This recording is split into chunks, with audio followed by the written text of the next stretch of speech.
مجموعة أمام مجموعة وأفراد أمام أفراد، ولكن تبقى مفاجآت كرة القدم وردة وشادية ونجاة وكل الدنيا. أوسو يستلم مقطوعة بإيده، واضحة جدا بإيده، حكم شربها، عرضية خطيرة والهدف. يخرب عليك يا مدحت يا شلبي، ده أنت فولت يا راجل، قلت ممكن تفضل مسيطر وفي ثانية يعملها الزر، عملوها الزر. أوسو أوسو أوسو أوسو لازم تروح تبوسه.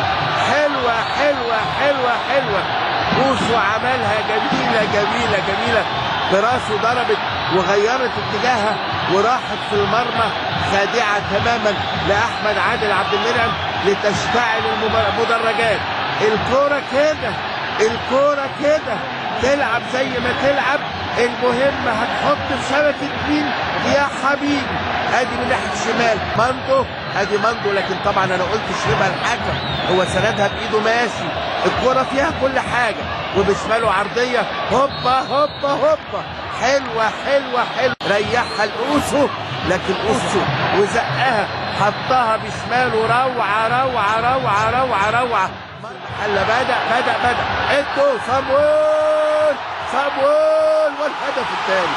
يا نهار ابيض يا نهار ابيض يا نهار ابيض. بقول لحضراتكم كرة القدم كده، لو ما قدرتش تترجم شيل يا حبيبي، انت حر. الجماهير هتتجنن، الجماهير هتتجنن، حقها تتجنن بصراحة كده، حقها تتجنن.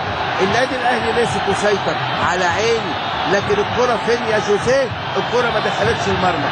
صامويل أوسو يحط الهدف الثاني الروعة الروعة الروعة، وانا بقول قلت صامويل ايتو وانا غلطت، لكن مقص 1-1.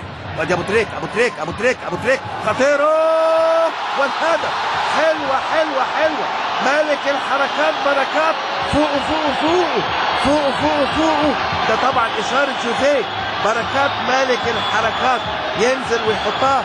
قلنا يا اخوانا حاجتين، بركات ما يبتديش يبقى بديل ادي واحد، بركات ما يبقاش باك يلعب قدام ادي اثنين. الاثنين اتنفذوا في مدرسة الاهلي الاولمبية. حلوة حلوة حلوة يا بتاع الحركات يا بركات، حلوة جميلة قوي، وفيها معلمة من ابو تريكة مديها له بالمقاس، بيقول له اغمز، غمز الزبون وحطها. حلوة. ماشي وليد، رقص وعدى، هياخدها على يمينه. يا نهار ابيض على القلشه، قلشه رهيبه من عمرو رمضان. الحقيقه كان مكانها الشبكه، دخلت الجول وطلعت. ايه ده؟ دخلت الجول وطلعت هدف. يا نهار ابيض، انا بقول لحضراتكم مكانها الشبكه لان شايفها في الشبكه.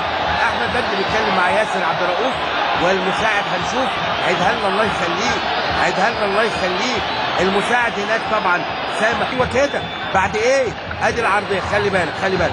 وادي عمرو، قال له قول لي الكرة ايه؟ قال له الكرة جون. فمن هنا النادي الاهلي عارف انها جون، ونادي المحله عارف انها جون، وسامح علي عارف انها جون، وعمرو رمضان عارف انها جون. والتشجيع اللي انا سامعه ده بيقول انه رجع تاني الغى الجون. جون يعني اللي انا شايفه، انا كل ده بقول لحضراتكم استنتاجات. يعني بصوا حضراتكم، هي ردود الافعال ما بين المدافع عمرو رمضان. A few moments later.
دلوقتي بتكلم ملايين الملايين يا عمرو، والمسألة في النهاية مرتبطة بلحظة صدق مع النفس.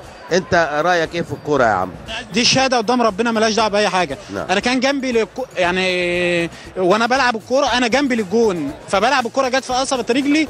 انا رد فعل للناس كلها بتعلق علينا حاطط ايدي على دماغ دي، اما بطلع اي كوره بعملها على طول الحركه دي. يعني مثلا مش ان انا شفت ان هي جت جون، انا قلت للكابتن هي الكوره ما دخلتش جون بناء على كلام الناس اللي حواليا، انما اقسم بالله يا كابتن قدام الناس كلها بقول لحضرتك ان انا ما شفت الكوره خالص، ولا في الشبكه ولا بره ولا ما شفتهاش لان الكوره كانت سريعه، اما طلعت من رجلي سريعه المسافه قريبه فما لحقتش اشوفها. مره ان انا ما شفتش الكوره لان الكوره انت عارف يا كابتن المدافع بيبقى واقف بجنبه الطبيعي، فالكوره خبطت في قصبه رجلي انا ما شفتهاش من بره ولا من جوه.